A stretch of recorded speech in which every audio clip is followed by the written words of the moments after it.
اور انہوں نے ہمارے ساتھ پوری حمایت کا اعلان کیا کہ وہ جو ادھر سے افغانستان سے دہشت گردی آ رہی تھی غنی حکومت کے دوران میں، جس میں آئیسل بھی تھی، جس میں ٹی ٹی پی بھی تھی، جس میں بی ایل اے بھی تھا، انہوں نے فیصلہ کیا ہم آپ کی پوری طرح مدد کریں گے۔ بدقسمتی سے ہمیں اتنا ٹائم نہیں ملا، ہماری حکومت چلی گئی، اور اس کے بعد یہ جو لوگ آئے اوپر بیٹھے ہوئے، انہوں نے سوچا ہی نہیں، اس طرف ٹائم ہی نہیں دیا۔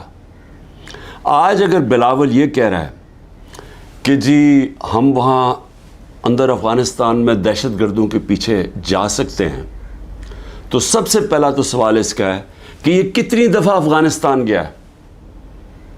ساری دنیا کے چکر مارے، کسی فورن منسٹر نے اس ملک کا اتنا پیسہ نہیں خرچ کیا دنیا کے چکر مارنے میں، اور خاص طور پہ امریکہ کا کسی نے اتنا پیسہ نہیں خرچ کیا۔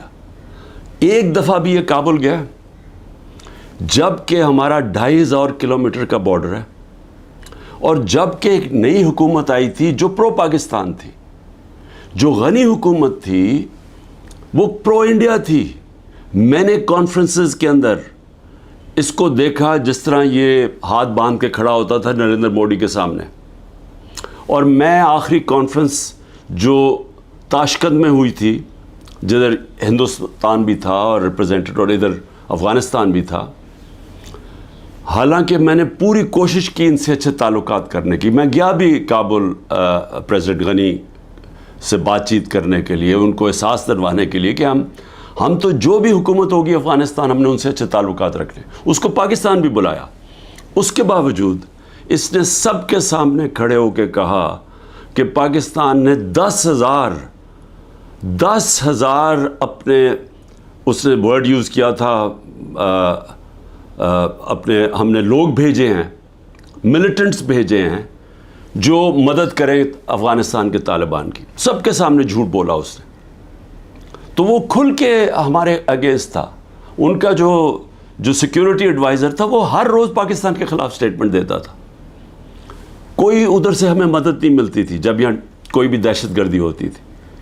تو یہ جب حکومت چینج ہوئی تو ہمیں تو انہوں نے پوری کوآپریشن کا کہا، اور ہمیں اس وقت چاہیے تھا کہ ہم پورا فائدہ اٹھاتے، اور جو بھی ہمارے مسئلے ہیں افغانستان کے، ہم سارٹ آؤٹ کر لیتے، اور وہ تیار تھے۔ جب سے یہ حکومت آئی ہے ان کو ٹائم ہی نہیں ملا۔ میں پھر سے کہتا ہوں کہ یہ ہر وقت ہر دوسرے دن امریکہ پہنچا ہوتا ہے بلاول، یہ کتنی دفعہ کابل گیا۔ ہمیں چاہیے تھا کہ ہم وہ سارا ایریا جو ہمیں مسئلے بنے ہوئے ہیں دہشت گردی کو، اس کو ختم کرتے، نہ اس کے پاس ٹائم تھا، کیونکہ اور یا پھر اس کے جو ماسٹرز تھے، اس کے آقا تھے، ان سے اجازت نہیں ملی، نہ ہی ان کو اجازت ملی جو ہم نے روس سے سستا تیل بات کر کے آ گئے تھے۔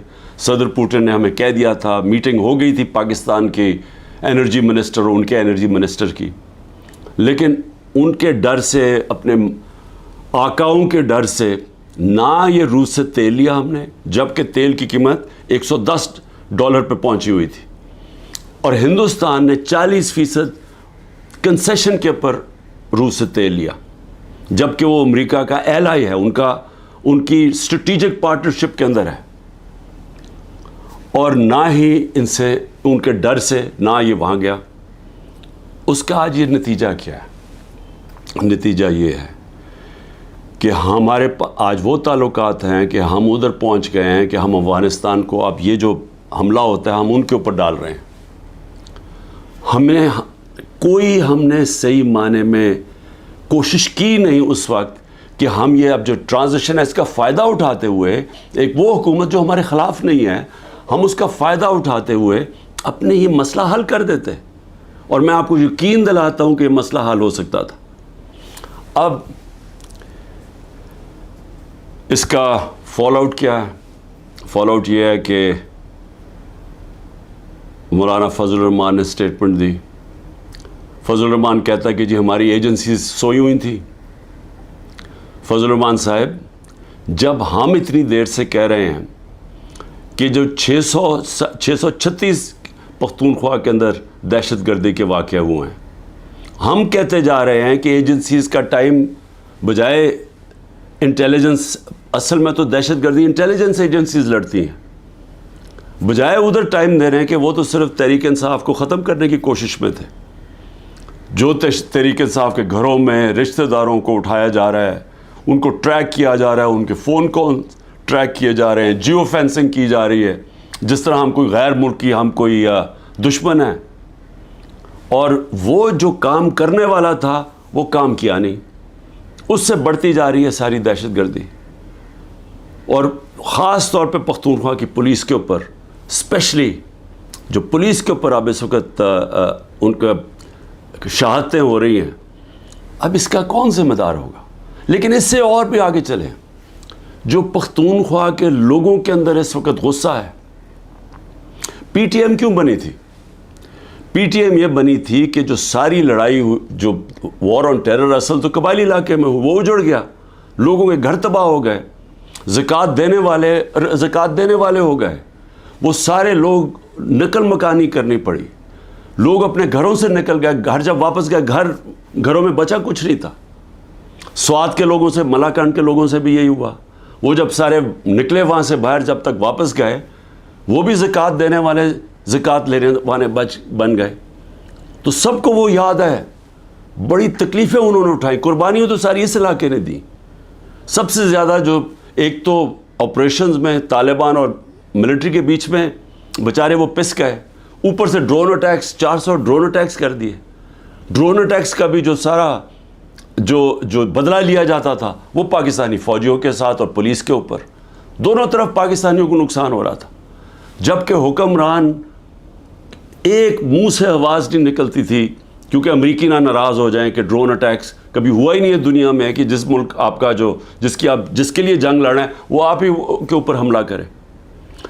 تو مجھے خطرہ یہ ہے کہ اگر ہم نے اس کے اوپر جلدی سے قابو نہ پایا اور اسی طرح دہشت گردی بڑھتی گئی, تو وہاں جو پختونخوا کے لوگوں کے اندر میں غصہ دیکھ رہا ہوں یہ بڑھتا جائے گا. اور یہ میں کوئی ڈرانا نہیں چاہتا کسی کو, لیکن اگر یہی غصہ بڑھتا گیا اور یہ اس طرف چلا گیا جو آگئی جو دہشت گردی ہو رہی ہے اور وہ بڑھتی گئی, تو کیا پاکستان آج کل کے دور میں جب معاشی طور پہ ہم ویسے ہی ہمارا بدترین دور ہے, کیا ہم یہ دہشت گردی کا مقابلہ کر لیں گے؟ کیا یہ افورڈ کر سکتی ہے؟ اور کیا اس طرح کا فورن منسٹر اوپر بٹھا سکتے ہیں جو اس طرح کی پاگل پن والی سٹیٹمنٹس تھے, جو بجائے مسئلہ حل کرنے کے وہ اور مسئلہ گمبھیر کروا دے؟ تو مجھے آج اس کے اوپر خاص طور پہ مجھے یہ خوف سا آ رہا ہے کہ یہ چیزیں ہمارے ہاتھ سے نکل جائیں گی, کیونکہ جو اوپر بیٹھے ہوئے حکمران ان کی سوچ ہی کچھ اور ہے, اور سوچ تو ہمارے سامنے آئی گئی ہے. ایک تو آج شہباز شریف نے ایک اور الیکشن سے بھاگنے کے لیے ایک اور سینسس کا شوشہ چھوڑ دیا. بھئی مجھے یہ بتائیں کہ جب سے آپ آئے ہیں 15 مہینے پہلے, تو کیا تب آپ کو نہیں پتا تھا کہ الیکشن اکتوبر کے اندر ہونی ہے, نیشنل الیکشن, آپ کی ٹرم ختم ہونی ہے؟ تب آپ کو نہیں پتا تھا کہ یہ جو سینسس جو بھی ہم نے کرنا اس سے پہلے کریں؟ یہ ایک اور الیکشن بھاگنے کا انہوں نے راستہ نکال لیا. دوسرا, دونوں پختونخوا کے اندر اور پنجاب میں غیر آئینی حکومتیں چل رہی ہیں, کیئر ٹیکر. پہلے تو وہ کیئر ٹیکر ہے ہی نہیں, کیئر ٹیکر تو نیوٹرل ہوتی ہے, وہ تو انہوں نے اپنی یہ ایک نون لیگ چلا رہی ہے پنجاب, اور دوسرا وہ فضل الرحمان اور وہ ANP چلا رہی ہیں پختونخوا. یہ تو کیئر ٹیکر ہے ہی نہیں. اور ان دونوں صوبوں کے لوگ جو 70% پاکستانی ہیں, وہاں غیر آئینی لوگ بیٹھے ہوئے ہیں جن کی کوئی قانونی حیثیت نہیں ہے. اب یہ کوشش کر رہے ہیں کہ مزید اور یہ اوپر بیٹھے رہیں, اور یہ ایک شوشہ اس کا, اور یہ کہ جناب ہم سینسس کروانا چاہتے ہیں, سیکیورٹی کا بھی شوشہ بنا لیں گے. پنجاب کی 14 مئی کی الیکشن انہوں نے اس لیے نہیں کروائی, ہمارے پاس پیسے نہیں ہیں جی. پیسے MNAs کو رشوت دینے کے لیے بہت پیسے ہیں, لیکن ہمارے لیے پیسے نہیں ہیں الیکشن کروانے کے لیے, 20 ارب روپیہ نہیں تھا. اور اب جو مجھے نظر آ رہا ہے, یہ پھر کوشش کریں گے کہ کسی نہ کسی طرح اس سے نکلیں, اور لوگوں کو پھر یہ جو رد عمل آنا ہے اس کے لیے یہ تیاری کر رہے ہیں. کیونکہ ظاہر ہے ایک اگر لوگ بیچارے الیکشن کی انتظار کر رہے ہیں نا کہ ہمیں جو انہوں نے لوگوں کا معاشی قتل کیا ہے، یعنی ایسے معاشی حالات عوام کے اوپر تو آئے ہی نہیں ہیں. سارے جو معاشی انڈیکیٹرز ہیں وہ پاکستان کی تاریخ کے سب سے برے ہیں. بے روزگاری لے لو، انڈسٹری بند ہو رہی ہے. گروتھ ریٹ جب نیچے آتی ہے، مطلب جب آپ کی دولت میں اضافہ جو 6.1% سے اب جو 0 پہ آئی ہے، تو اس کا مطلب بے روزگاری تو بڑھنی ہے، دولت کم ہو رہی ہے ملک کی. اور اس کے علاوہ مہنگائی جس سطح پہ پہنچ گئی ہے تو لوگوں کے حالات تو سب کو پتہ ہے. اب لوگ الیکشن کا انتظار کر رہے ہیں. انہوں نے اب کیا کیا ہے؟ اب 2 قانون لے کے آ رہے ہیں. ایک ہے سیکریسی ایکٹ اور دوسرا ہے پریونشن آف ایکسٹریم وائلنس. وہ ایک میں ہی کیا کر رہے ہیں کہ آپ انٹیلیجنس ایجنسیز کو کسی مثلا میرے اوپر ایک فوج کے ادارے میں، انٹیلیجنس کے ادارے میں ایک آدمی میرے اوپر قتل کرنے کی کوشش کرتا ہے، جو مجھے پتہ اس نے کیا. میں نے اگر اس کا نام لے لیا تو ویسے ابھی انہوں نے میرے اوپر غداری کا کیس کر دیا ہے کہ یعنی میری جرت کیسے پڑ گئی کہ میں نے اس کا نام لے لیا FIR کے اندر. وہ FIR بھی نہیں ہوئی تو میں غدار بن گیا ہوں. اب یہ ایک تو وہ کرنے جا رہے ہیں. دوسرا سیکریسی ایکٹ میں کہ جناب یہ کسی کے گھر میں بھی گھس جائیں گے انٹیلیجنس ایجنسی. ہمارے گھروں میں تو گھس ہی رہے ہیں. میرے گھر کے اوپر حملہ ہوا، دروازہ توڑ کے 40 لوگ اندر آ گئے، گھر میں جو چیزیں پڑی لوٹی، لوگوں کو مارا دھاڑا، اٹھا کے لے گئے خنسامے کو. وہ جو مالی تھا، 2-3 ورکرز، سب کو اٹھا کے لے گئے. تو وہ تو ہو ہی رہا ہے ہمارے گھروں پہ. اب یہ فیصلہ کیا کسی کے گھر میں بھی جا سکتے ہیں کہ کسی کے گھر میں بھی جائیں گے، کہیں جی ہم سرچ وارنٹ کے بغیر اندر گھسیں گے، کوئی چیز بھی اٹھا لیں گے. میرے گھر جب آئے تھے تو اسلحہ چھوڑ کے چلے گئے کہ جی اسلحہ ملا ہمیں یہاں سے. اور وہ سوشل میڈیا پہ دکھا رہے ہیں کہ لے کے جا رہے ہیں اپنی قمیضوں کے نیچے اسلحہ، اور وہاں اوپر چھوڑ کے چلے گئے. اور اب یہ کچھ بھی کر سکتے ہیں.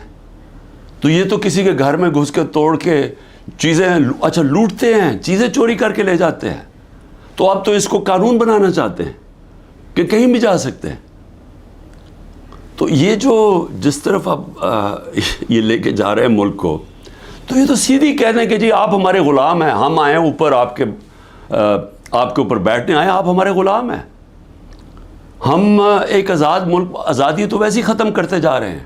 تو اب تو یہ انگریزوں سے بھی زیادہ بدترین غلامی ہے، کیونکہ انگریزوں کے زمانے میں پھر بھی آپ 24 گھنٹے میں کسی کو عدالت میں پیش کرتے تھے جب اگر آپ نے کسی کو اٹھایا ہے. یہاں تو لوگ غائب ہو جاتے ہیں. عمران ریاض ابھی تک غائب ہے، اس کو کوئی 80 دن ہو گئے ہیں.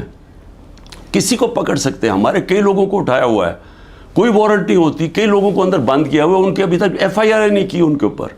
تو یہاں تو کوئی قانون ہی نہیں ہے. تو یہ اب ایک غلامی کی طرف ہمیں لے کے جا رہے ہیں مکمل طور پہ کہ ہم اب ان کے غلام بن جائیں، جو منہ کھولے. اصل میں یہ ایک آزادی کے خلاف اب یہ قانون بنا رہے ہیں کہ آپ قانونی طور پہ ہمیں غلام بنا لیں کہ ہماری کوئی آواز نہ ہو، ہم کہیں نہ جا سکیں. تو میں اس پہ آخر میں صرف اپنی قوم کو یہ آج کہنا چاہتا تھا. دیکھیں، محرم کا مہینہ ہے. محرم میں ہمیں کیا سبق ملتا ہے؟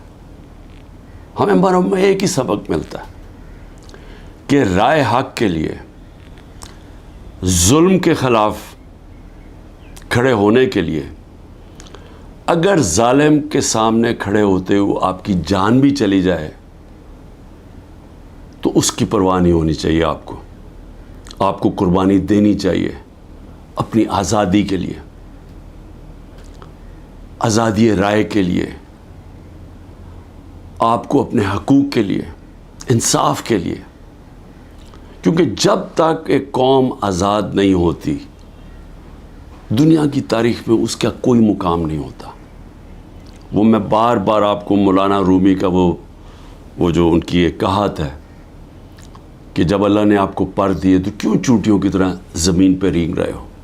غلام زمین پہ رینگتے ہیں، ان کی کوئی حیثیت نہیں ہوتی.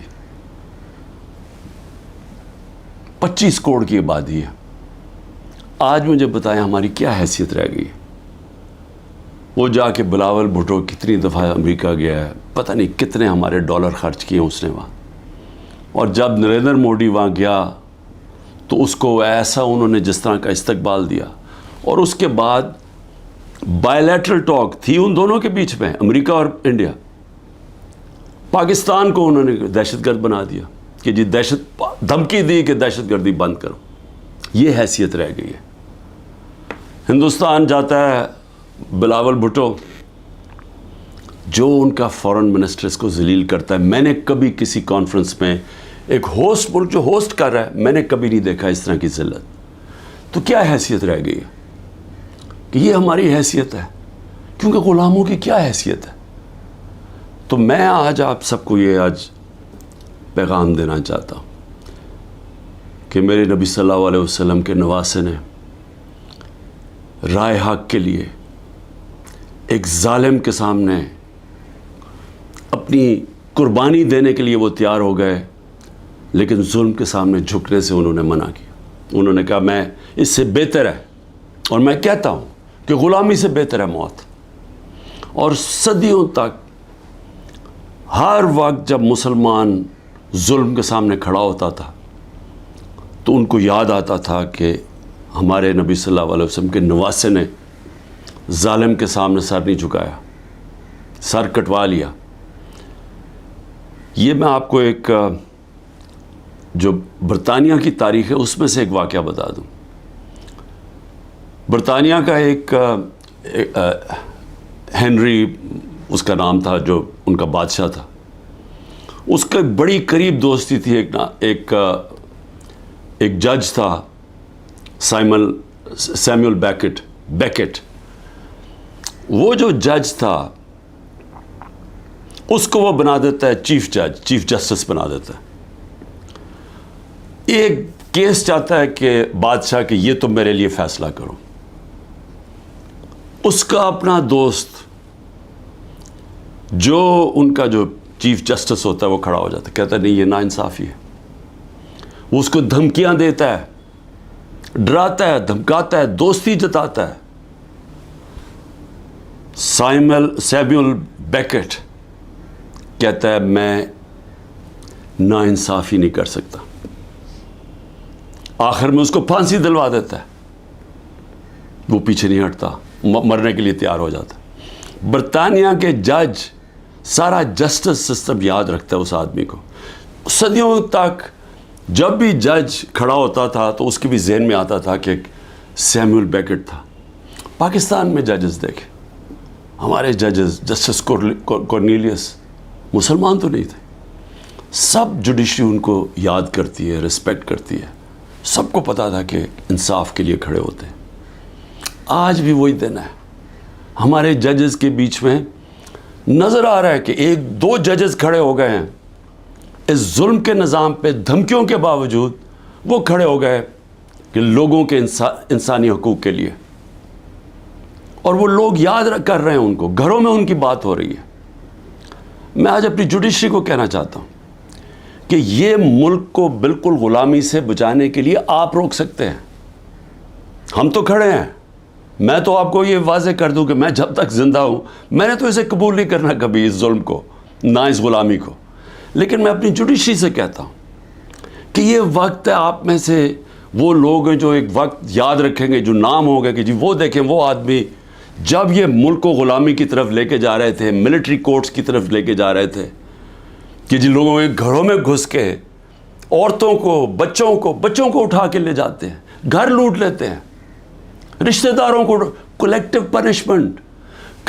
پنشمنٹ صرف اسرائیل دیتا ہے فلسطینیوں کے خلاف, مقبوضہ کشمیر میں کشمیریوں کے خلاف دیتے ہیں. FCR جو تھی جب انگریز حکمران تھا وہ دیتا تھا قبائلی علاقے کے لوگوں کو کلیکٹیو پنشمنٹ, کہ ایک فرد اگر نہیں ہے تو اس کے رشتہ دار پکڑ کے لے جا جاتے تھے. لیکن آزاد معاشروں میں کوئی کلیکٹیو پنشمنٹ نہیں ہوتی, اور یہ ہمارے یہاں کھلے عام ہو رہی ہے. بچوں کو اٹھا کے لے جاتے ہیں, رشتہ داروں کو لے جاتے ہیں. تو میں اپنی جوڈیشری کو کہتا ہوں کہ دیکھیں یہ ساری قوم آپ کی طرف دیکھ رہی ہے. جو آپ میں سے سٹینڈ لیتا جاتا ہے، انصاف کے لیے کھڑا ہوتا ہے، لوگوں کی آزادی کے لیے، لوگ اس کو ہمیشہ یاد رکھیں گے. لیکن ان کو بھی دیکھ رہے ہیں، جو وہ کہتے ہیں نا، وہ طفل کیا کرے گا جو گھٹنوں کے بل چلے، جو پہلے ہی سے گرے ہوئے ہیں، طاقت کے سامنے سر جھکا کے بیٹھے ہوئے ہیں. ان کو بھی، ان ججز کو بھی لوگ دیکھ رہے ہیں، ان صحافیوں کو لوگ دیکھ رہے ہیں. ارشد شریف ہمیشہ یاد رہے گا اس قوم کو کہ اس نے بجائے یہ کہ اپنے ضمیر کا سودا کرے، وہ ملک چھوڑ کے چلا گیا اور وہاں اس کو شہید کیا گیا.